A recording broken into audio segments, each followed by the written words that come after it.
kam tā ideja bija. Es tā kā... Man sajūta bija, ka skavēja vilcienu. Un jāpaspējas vilcienu. Ar visu koferi ir jāiet.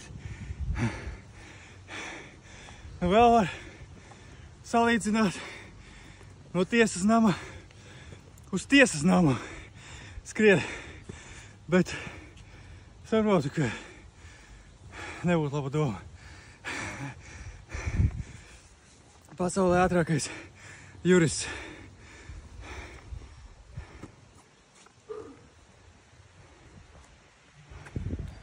Mums ir citu. Rekuri, pasties. Viss līdzi bija. Arī lādētājs.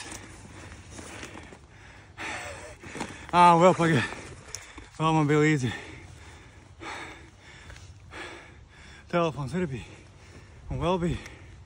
Pilds vēl arī. Principā es biju sagatavojies. Un pilnā ekipējumā.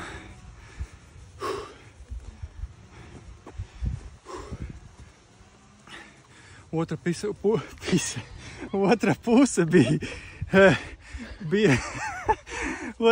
bija nenormāli grūta. Likās, bet tas koferis viņu gribēja atstāt tur. Kāda doma bija pašā sākumā, kas sāki pirmajos 10 metros? Jau karsti bija. Bet tagad ir... Tad es pat nedomāju par karstumu. Es domāju, kā attiekties.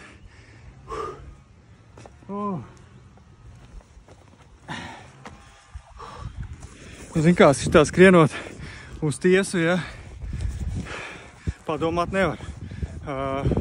Vārdi ļogās, nevar pateikt normāli. Tad var atcerēties, no kurienes es nācis. No kurienes es nācis? Latgales.